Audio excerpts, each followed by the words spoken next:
La noche cae espesa sobre Sanabria y el lago respira como un animal dormido.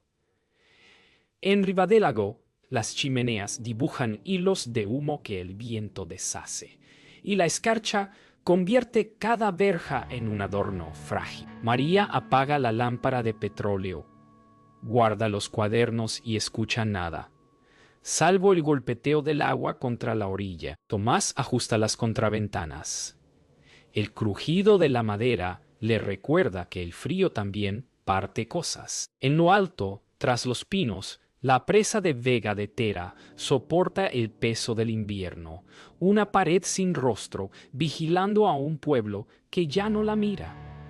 Hay señales pequeñas, un rumor sordo, una humedad que no seca, pero la costumbre es una manta gruesa.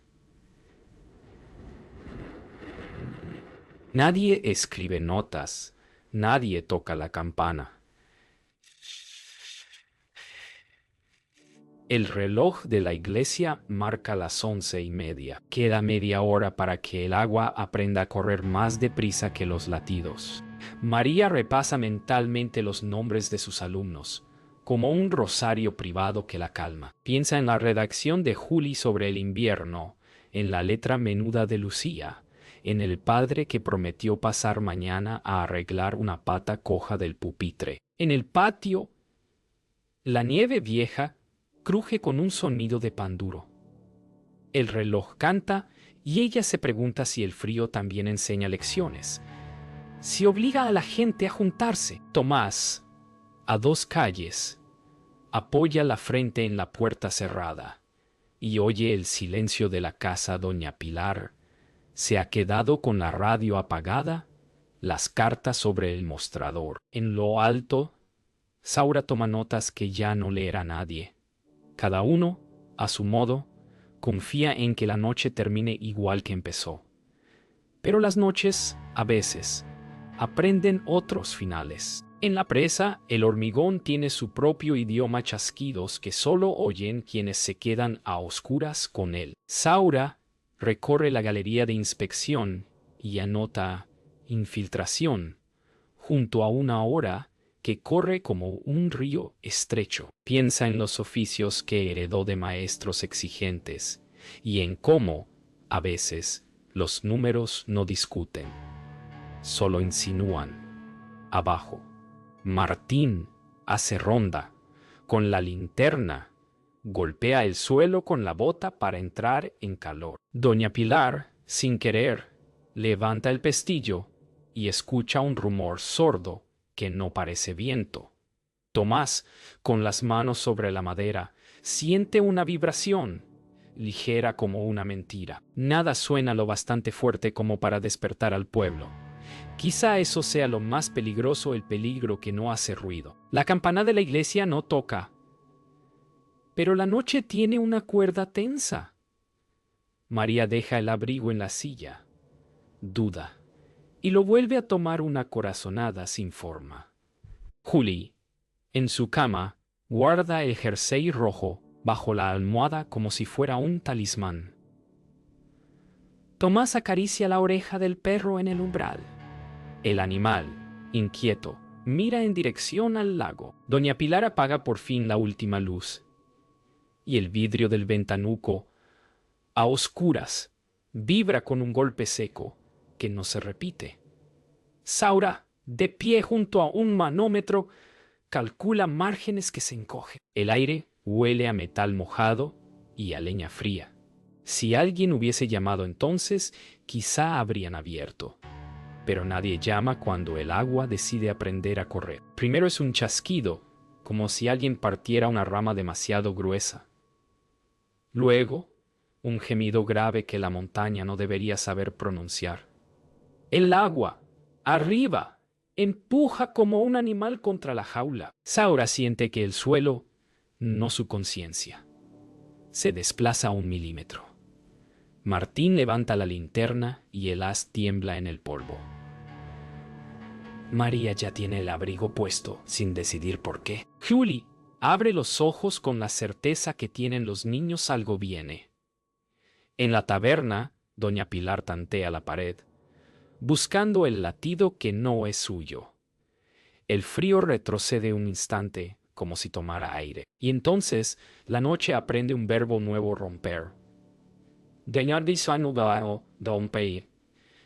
Arriba, el hormigón deja de ser muro y se convierte en borde. No hay trueno, hay un desgarrón, un cambio de estado, el agua naciendo otra vez, pero ya sin cauce. La fractura se abre como una boca que no regresa a su tamaño, y el embalse, obediente al vacío, se abalanza. Saura retrocede 2 pasos que son siglos, y entiende tarde que la suma de pequeñas señales hace una sentencia. El aire se densifica con un vapor helado que muerde los pulmones. Abajo, el valle recibe un primer soplo que mueve las ramas al revés. Las luces de servicio parpadean y la galería retumba con un latido ajeno. Es un instante que no cabe en un reloj. Millones de litros aceleran con memoria antigua, buscando la línea más corta hacia el pueblo.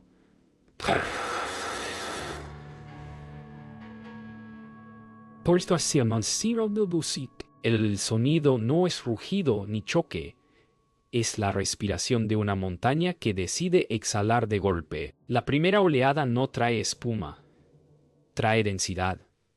Es agua con piedra, con troncos, con frío compacto. Baja por la garganta del valle como una bestia ciega, que conoce cada curva mejor que los humanos. En riba del lago, la luz corta se apaga en cadena, y el silencio dura un latido antes de que todas las puertas se conviertan en velas de una misma barca. Punto inhibe. Punto que. María oye un golpe en el subsuelo, un empuje mudo que infla el aire, y se lanza a la calle con el abrigo mal puesto. Tomás suelta el perro, que corre hacia alto y luego regresa, confundido, porque el peligro viene de todas partes. Doña Pilar tantea la radio a oscuras y solo recibe una estática que suena a aguanieve. En la ladera, Martín alza la linterna. El haz se rompe en una niebla acelerada que no debería estar allí. Nadie grita todavía. No hay tiempo de nombrar lo que llega. El grito no necesita campanas. Sale de una garganta cualquiera y ya no es de nadie. Se ha roto la presa. Esa frase corre más rápido que las piernas. Atraviesa cerraduras.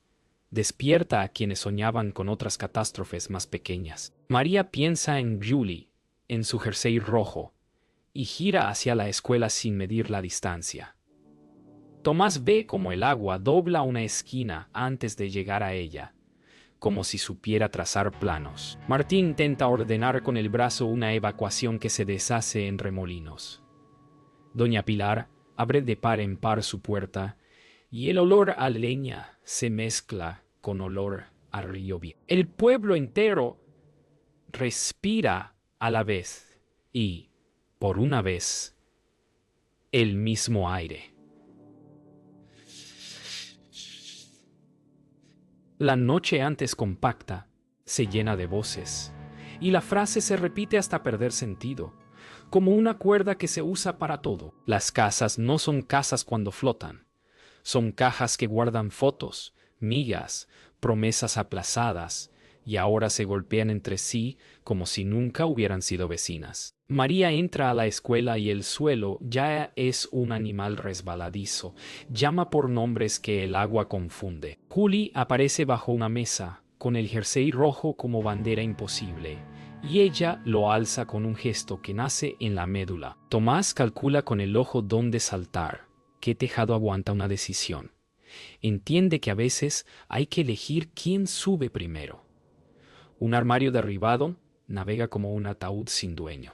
La corriente arranca puertas y las convierte en puentes de un segundo. No hay héroes, hay manos. Hay un frío que parte la respiración en sílabas. El río se sentó en las calles y les cambió el nombre. La corriente abrazó las esquinas y se llevó consigo el olor de las sopas, el vapor de los establos, la risa de la tarde anterior. Tomás alcanza el tejado de la posada y tiende la mano a quien alcance. No mira rostros, mira dedos.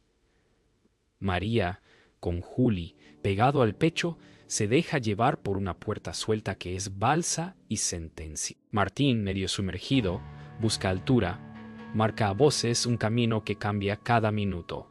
Doña Pilar ata una cuerda a la baranda y hace de puente por aquí. La iglesia, orgullosa, aprende a flotar su campana sin voz. El agua, mientras tanto, decide qué guardar y qué olvidar. En algún lugar, en lo alto, el ruido ya es distancia. Pero aquí, en las calles, la noche no termina, se estira como una piel. La oscuridad se ha vuelto materia, una pátina densa que pesa sobre hombros y párpados. Cuando la primera arremetida pasa, queda un rumor visceral, como si el valle tuviera ahora un corazón ajeno. María tantea con las manos, contando los latidos de Johnny pegado a su costado y el suyo, que insiste en correr. Tomás grita nombres, pero los nombres suenan a remos cortos que no alcanzan orilla. Martín, con la linterna en alto, marca sectores invisibles hacia la ladera. Seguid la cuerda. Doña Pilar anuda más tramos con un pulso que no tiembla y un rezo que no pide permiso. Hay vecinos en techos que no son suyos. Hay puertas varadas que sirven de puente. Hay vacas que mugen como sirenas antiguas. En medio de esa geografía improvisada, el tiempo pierde medidas. Buscar es un verbo sencillo, pero cada paso gana peso. Cada metro se vuelve negociación entre barro, frío y voluntad. No todos los silencios son iguales. Bajo la escuela, una burbuja de aire se ha quedado atrapada y dentro tiembla Lucía, la de la letra menuda, abrazada a una cartera que ya no importa. María escucha un golpe sordo, una señal mínima que cualquiera habría confundido con la madera que se queja. Le confía a Juli la cuerda de Doña Pilar y regresa, con el agua hasta la cintura, al aula donde los mapas ahora son medusas en pared. Voy a por ella, dice sin voz a nadie en particular, y Martín asiente desde lejos con un gesto corto que autoriza y teme. Tomás busca una barra, un garfio, cualquier palanca. El frío muerde. Las manos pierden letras, pero el cuerpo recuerda caminos viejos. Cuando María al fin encuentra el borde de una mesa y una respiración de gorrión, sabe que todo el ruido del mundo cabe en un suspiro aliviado. La iglesia ha perdido su voz, pero no su oficio. Adentro, el agua llegó, besó bancos, apagó velas y salió dejando un olor a cera fría y madera enferma. Martín empuja la puerta, que pesa como un recuerdo, y con él entran María y otros dos vecinos. Buscan cobijo alto, suelo firme, una mesa que pueda ser camilla. En el coro, la cuerda de la campana cuelga como un brazo roto. Tomás la prueba por costumbre y trae un sonido hueco, hundido. Doña Pilar llega con mantas secas, milagro menor. Allí, entre santos, goteando y vitrales que lloran, se cuentan, se nombran, se ordenan turnos de brasas y caldos. No es una iglesia, es un mapa de emergencia. El eco devuelve sus voces multiplicadas, y aunque la campana no suene, el pueblo se convoca, a pulmón, con un rito más antiguo que cualquier misa cuidarse. El puente era modesto, un lomo de piedra que hacía de mano tendida entre orillas. Ahora tiembla con cada nueva sacudida, y a cada grieta le nace una hermana. Martín sabe que, si cede, el camino hacia la ladera queda truncado. Si lo fuerzan, también. Del otro lado, un grupo de vecinos agita linternas como luciérnagas nerviosas. Tomás propone un paso de uno en uno, cuerdas cruzadas. María mira a los niños y decide que el miedo debe ir en silencio. Doña Pilar reparte sal sobre las suelas para ganar agarre, viejo truco de cocina. En mitad del cruce la piedra emite un quejido de animal viejo. El mundo se reduce a tres cosas: una cuerda, un pie, un latido. Y entonces, cuando la última anciana pisa la orilla segura, el arco se arquea más de lo debido y se rinde, con una dignidad triste, llevándose consigo un respiro que nadie puede permitirse. El frío ya no es una temperatura, es un idioma que habla con dientes. En la iglesia y en las casas altas envuelven a los niños con mantas, frotan manos, comparten soplos de aliento como si fueran monedas. Martín organiza turnos para fogones y para patrullas de búsqueda. Nadie discute, todos asienten con cabezas que pesan.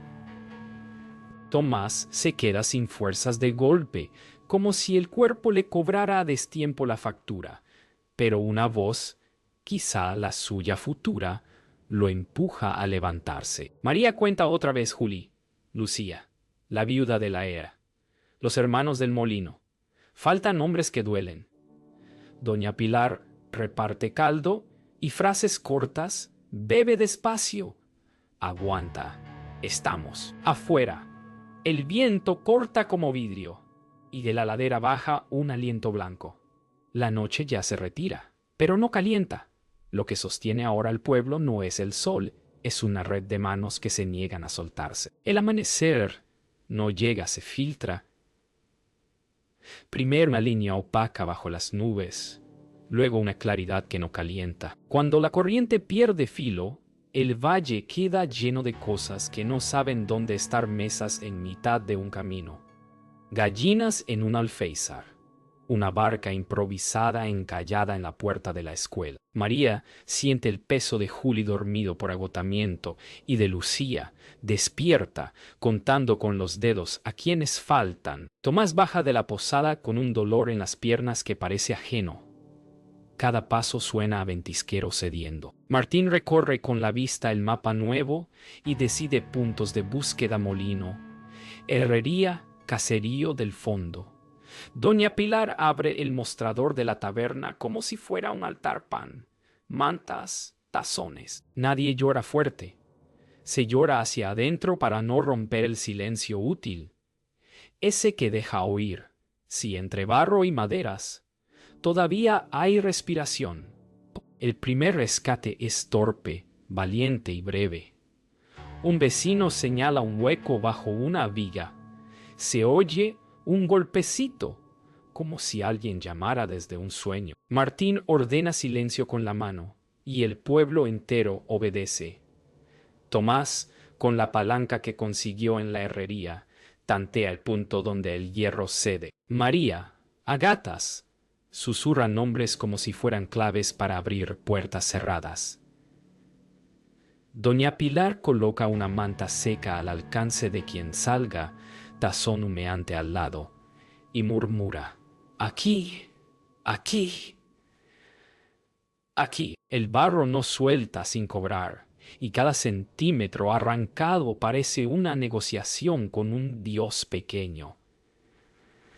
Cuando por fin asoma un rostro tiznado y unos dedos entumecidos, nadie aplaude, respira. El silencio, de nuevo, sirve. Hay que seguir. Por cada vida encontrada, la lista de ausentes se hace más nítida, como si las letras se bordaran con hilo rojo en el aire frío. Antes del mediodía, la iglesia ya no solo abriga cuenta. Sobre una mesa, Martín traza columnas con letra clara: hallados, heridos, ausentes. Los nombres se doblan, se repiten, cambian de mano para confirmar parentescos. María lee en voz alta para que los mayores no hagan esfuerzo.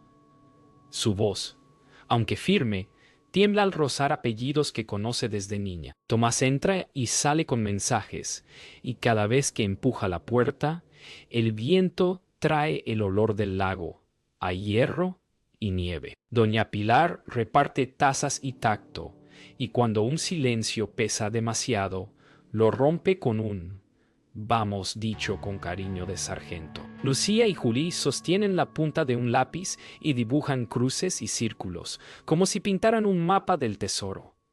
A ratos, la campana rota parece querer decir algo. No lo logra. El rumor que llena la nave es otro, el de un pueblo que se cuenta para no perderse. Las noticias viajan como el agua, pero con otra clase de pendientes. Un caminante parte hacia Puebla de Sanabria con un recado urgente. La señal telefónica que resistía se ahogó con la primera embestida. En Zamora, un periodista oye una frase rota en una cafetería y se pone el abrigo sin pagar. En Madrid, un redactor nocturno escribe rotura de presa sin saber pronunciar Sanabria. Martín entrega a un guardia un papel con la lista de necesidades: mantas, médicos, bombas, leche en polvo. María añade una postdata con letra de maestra: traed nombres, traeremos dignidad. Tomás enciende una hoguera en la plaza para que el humo guíe a quien llegue. Doña Pilar ata un pañuelo blanco en la ventana. Aquí se da caldo, aquí se escucha el valle, que hace horas parecía un final. Aprende ahora el idioma de pedir ayuda, y no hay vergüenza, en él hay prisa. Y luego viene el tiempo de las preguntas que no calientan. Ingenieros con botas limpias pisan barro viejo. Autoridades con gabardinas nuevas preguntan por informes que se mojaron, por avisos que no llegaron, por grietas que tuvieron otros nombres. Martín acompaña, pero mantiene un pie en el presente: rescates, listas, relevos. María mira el lago y, por primera vez desde la noche, siente rabia no contra el agua, sino contra la prisa con que se olvida lo que no conviene. Tomás escucha a Saura, el ingeniero, balbucear datos entre culpa y precisión, y reconoce en ese temblor una verdad difícil. Doña Pilar pone café, como si el ritual pudiera enderezar la escena. El pueblo, sin fuerza para discursos, ofrece su evidencia: madera rota, relojes parados, ausencias con nombre. Entre el rumor de papeles, se oye claro lo esencial que el agua no avisa. Pero los hombres sí pueden hacerlo. El salón del ayuntamiento huele a papel húmedo y cuero viejo. Han tendido una mesa larga donde los ingenieros despliegan planos que parecen mapas de otro planeta. Saura, con la gabardina seca por primera vez, reconoce cada línea como una cicatriz. Frente a él, vecinos con manos agrietadas esperan una gramática que no les miente. María sostiene un cuaderno para apuntar, aunque sabe que lo esencial no cabe en columnas. Martín media, pide orden, pero su voz se quiebra cuando lee pérdidas humanas en un informe que evita los nombres. Tomás, de pie al fondo, observa los labios de los técnicos. Buscan palabras que atenúen, que diluyan. Doña Pilar, sentada recta, lanza una pregunta que no admite perímetro. ¿Quién decidió que estaba bien así? El silencio que sigue es denso como barro. Saura inspira, mira a los suyos y empieza a hablar de morteros, de juntas, de cálculos.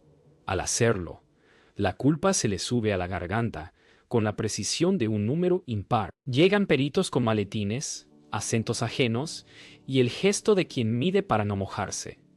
Abren las carpetas como si fueran paraguas. Unos señalan la sierra, la lluvia, la mala suerte con traje de estadística. Otros, con menos paciencia, subrayan juntas pobres, prisas, pesos mal repartidos. Sobre la mesa, los informes se apilan como capas geológicas. Cada una promete una verdad enterrada. María pregunta por las filtraciones antiguas. Saura asiente sin excusas. Martín recuerda en voz alta la noche y sus señales pequeñas. Tomás ofrece su testimonio con palabras de campo que no caben en un reglamento. Doña Pilar, que no entiende de módulos ni de coeficientes, entiende de responsabilidad. Sí, el pan sale crudo. Es del horno y del panadero. Un secretario tose. Anota. Llama a otro perito. Afuera, el lago, inmóvil, parece escuchar. Dentro, la aritmética y el luto se rozan sin mezclarse, como aceite y agua en un vaso tembloroso. Cuando abren la sala para recoger testimonios, el aire cambia de peso. Entra el dolor, con su dicción imperfecta pero certera. Habla una madre con la voz hecha hilachas. Dice el nombre de su hijo y el banco donde solía sentarse. Un hombre muestra un reloj detenido, como si entregara un acta notarial del tiempo. María sostiene la mano de una abuela que busca palabras y encuentra lágrimas lentas, útiles. Tomás explica cómo eligió a quién subir primero al tejado, y su voz se quiebra justo donde se quiebran las decisiones. Saura pide turno y, cuando le llega, no se esconde, relata lo que vio, lo que supo, lo que temió no decir bastantes veces. Martín trata de sostener la línea entre el procedimiento y el respeto, y aprende que a veces la justicia es un abrigo delgado. Doña Pilar, al salir, deja sobre la mesa una taza de café caliente, como si el calor pudiera permanecer. El día del veredicto llega sin fanfarrias. En el papel, la letra es limpia. En el pueblo, la digestión es imposible. Las conclusiones escogen palabras tibias, fallos, contingencias, concurrencias. Hay responsabilidades que se diluyen como sal en agua fría. Martín lee en voz alta para quienes no ven bien. Su entonación es neutra por deber, pero los ojos le delatan. María siente un hueco donde esperaba un gesto de reparación. Tomás aprieta los puños en silencio. No busca venganza, sino una frase recta. Saura escucha con un peso nuevo, distinto al de la culpa, el de una verdad que no alcanzó a hacer justicia. Doña Pilar asiente despacio, como quien entiende que a veces el Estado habla con una voz que no llega al patio. Afuera, el lago refleja un cielo limpio, indiferente. Adentro, el pueblo se compromete a otra sentencia, la suya, recordar sin atajos. Meses después, cuando los periódicos ya han cambiado de tema, el pueblo coloca una estatua junto al agua. No es grandilocuente, una figura humilde mirando el lago, manos abiertas, como si nombrara en silencio a quienes no volvieron. María lleva a sus alumnos nuevos y les cuenta lo ocurrido con lenguaje claro, sin adornos. Les enseña que la memoria es una herramienta, no una piedra. Tomás toca el bronce con la yema de los dedos y piensa en las manos que agarró aquella noche.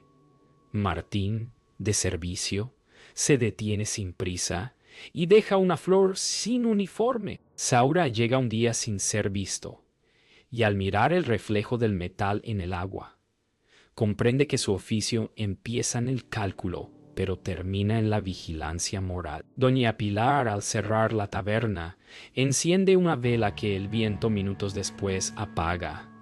Queda el humo, una firma breve que asciende y se disuelve, como tantas cosas, pero que antes de irse avisa. Construir sobre terreno viejo es conversar con los fantasmas. El primer ladrillo de la primera casa nueva suena distinto, un golpe hueco, que no es celebración, pero tampoco derrota. Los planos llegan doblados, con firmas oficiales y sellos que prometen futuro, y aún así cada vecino mide con la mirada si el sol pegará en la fachada como antes, si el humo sabrá encontrar chimenea. María acompaña a los niños por la calle de tierra reciente y les señala dónde estaba la panadería, donde la higuera quedaba sombra, El mapa antiguo se superpone al nuevo como dos transparencias que no cuadran del todo. Tomás aprende a enderezar vigas con paciencia, y en cada clavo piensa en una mano que sostuvo otra en la noche. Martín, de uniforme polvoriento, ayuda a descargar tejas como si su deber pesara lo mismo que un fardo. Doña Pilar, desde un mostrador improvisado, reparte café y una frase que cada día repite.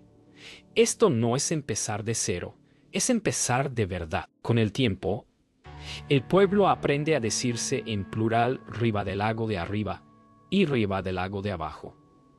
Dos nombres para una sola memoria, dos pendientes, dos ritmos. Los domingos, algunos caminan desde las casas nuevas para mirar el agua desde lejos, como quien visita a un pariente difícil. Otros prefieren quedarse entre paredes recién encaladas, ocupando el presente hasta que se haga costumbre. María explica a sus alumnos el porqué de los dos topónimos y dibuja en la pizarra dos líneas que se juntan al final, como ríos que comparten desembocadura. Tomás reparte herramientas entre cuadrillas de uno y otro barrio. Sabe que el puente cayó, pero las manos pueden tenderse por encima de cualquier cauce. Martín observa los trayectos, ajusta señales, evita disputas de reparto con paciencia de relojero. Doña Pilar inaugura su nueva taberna con un letrero sencillo abajo y arriba, todos dentro. La grieta, nombrada Sin Miedo, se vuelve senda compartida. La escuela vuelve a abrir en una mañana limpia que huele a cal y a tiza nueva. Los niños entran en fila corta, con esos pasos que mezclan nervio y ceremonia. María ha colgado en la pared un mapa del valle con alfileres de colores. Cada pin cuenta una historia de dónde durmieron, dónde comen ahora, dónde juegan sin miedo. Juli mira su pupitre, más alto que antes, y guarda el jersey rojo en el cajón como quien deposita un voto secreto. Lucía escribe su nombre con una letra que ya no es menuda o ocupa sitio. Se permite hacerlo. Tomás coloca el último cristal en una ventana que dará a la ladera. El brillo se le queda en los ojos. Martín se detiene en la puerta. Firma el parte de apertura con letra firme y una sonrisa breve. Doña Pilar deja una cesta de manzanas y un bienvenidos escrito en papel marrón. Las sílabas vuelven a alinearse. Lección 1. Volver. Pa. El lago, desde su quietud nueva, guarda capas como un libro sedimentado. Hay días en que el agua se vuelve espejo perfecto y parece que todo estuviera en su sitio. Otros, una brisa levísima arruga la superficie y deja ver, solo por un instante, sombras de lo que fue vigas, cercas, caminos. María camina con los alumnos hasta la orilla y les enseña a mirar sin inventar, a nombrar lo visible y lo que no se ve, pero pesa. Tomás lanza una piedra plana que rebota 5 veces y, al quinto salto, piensa en las noches en que también la vida avanza a saltos. Martín observa las señales, toma medidas con prismáticos, aprende a leer el agua como se leen las intenciones. Doña Pilar, en silencio, deja flores silvestres atadas con hilo. El lago no devuelve lo que guarda, pero aprende a convivir con quienes le hablan bajo, sin exigirle milagros. En el desván de la nueva taberna, Doña Pilar encuentra una caja de madera con cartas que nunca llegaron a destino, notificaciones que se quedaron en ventanillas, postales con paisajes imposibles, facturas que ya no reclaman a nadie. Las baja con cuidado, como quien traslada huesos, punto y pa. María propone leerlas y, si procede, entregarlas a quien corresponda, aunque el nombre haya cambiado de casa o de apellido. La palabra corresponder pesa de pronto. Significa también cuidar. Tomás reconoce la caligrafía de un primo emigrado. Martín la de un compañero de cuartel que pidió traslado. En la plaza organizan una tarde de cartas. Los niños practican lectura en voz alta. Los mayores corrigen direcciones. El cartero nuevo Toma nota, pan tonto. Tonto. Algunas se queman por decisión de sus dueños. Otras se guardan en una caja con fecha nueva. No son papeles, son hilos, que vuelven a tejer una red. Al final, doña Pilar sella la tapa con una sonrisa corta. Aquí nada se pierde dos veces. Las voces de los supervivientes no suenan iguales con los años, pero se reconocen como se reconoce el timbre de una campana aunque la cuerda cambie. María graba testimonios con un magnetófono prestado. Deja que cada silencio tenga sitio, que el recuerdo respire. Tomás, que evita las palabras grandes, cuenta despacio cómo una mano buscó otra y la encontró. Y cómo eso basta para dormir algunas noches. Doña Pilar habla de ollas, de mantas, de puertas abiertas. Su memoria es un inventario exacto de gestos. Martín, ya con canas, admite que el uniforme fue abrigo y límite, y que aprender a escuchar fue su ascenso más difícil. Se sientan frente al lago y, sin ponerse de acuerdo, miran el agua como se mira a alguien que por fin aprendió a estar. De fondo, niños ríen.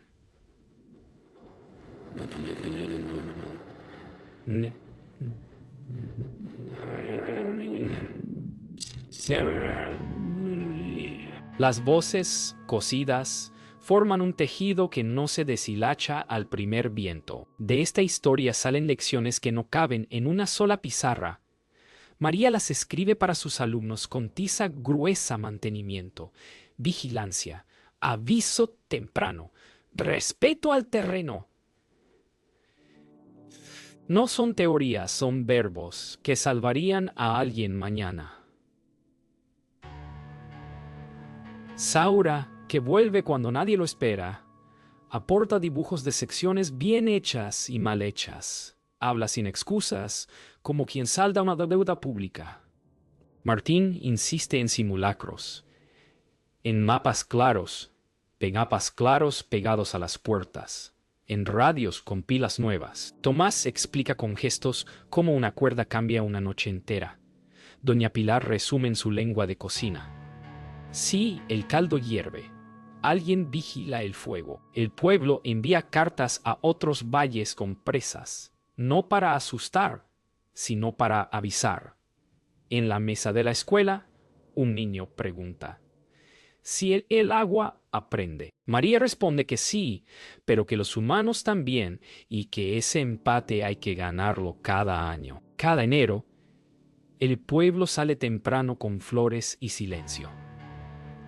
No hay discurso largo ni escenario. Hay una lectura de nombres hecha sin prisa, una al lado de la otra, para que ninguna sílaba se quede sola. María sostiene la lista y marca con un lápiz los apellidos que los niños aún tropiezan al pronunciar. Los acompañará hasta que la memoria les salga fluida. Tomás deja un ramo sencillo y su gesto parece el de quien ancla una barca. Martín, uniforme planchado, se cuadra sin estridencias y baja la vista cuando oye ciertas edades. Doña Pilar coloca un cesto de pan caliente compartir. Otra vez, como rito. El lago se peina de escarcha y acepta los reflejos. Hay ojos que lloran sin ruido. Hay manos que aprietan otra mano para que el frío no gane. Cuando termina la lectura, nadie aplaude. Se oye el agua en la orilla, el único aplauso que hace falta. En una casa pequeña frente a la escuela, un museo guarda objetos que, mirados de cerca, se vuelven voces: un reloj parado, una regla de madera con la que se trazaron vidas, una campana mellada, un trozo de hormigón con marcas de agua. María guía grupos y deja que sean los vecinos quienes cuenten. No hay vitrinas altísimas ni placas que griten.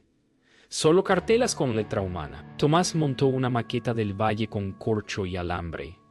Al señalar los caminos del agua, los niños entienden por qué un metro puede ser un océano. Martín donó su primer silbato y un mapa con la ruta de aquella noche. Doña Pilar llevó una olla vieja, limpia hasta el brillo. Con esto se sostuvo el día siguiente, dice. El museo no busca cerrar la herida, busca mantenerla visible y cuidada, como se cuida una cicatriz que recuerda evitar el mismo golpe. Último plano, el agua inmóvil. Pero si uno espera, descubre que inmóvil no es lo mismo que quieta. Una brisa mínimamente inclina el espejo y devuelve rostros mezclados los que están, los que no. María cierra el cuaderno de notas. El proyecto de memoria tiene ya el grosor de un libro.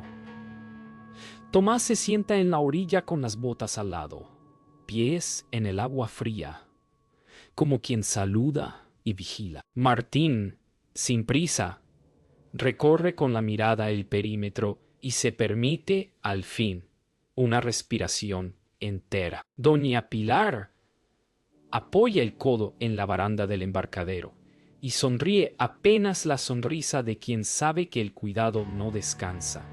Pero hoy puede sentarse un rato. El lago, que aprendió a guardar, guarda también la promesa de que alguien mira. La cámara se aleja despacio. Arriba del lago queda en cuadro completo pequeño, firme. No es un final, es una guardia compartida.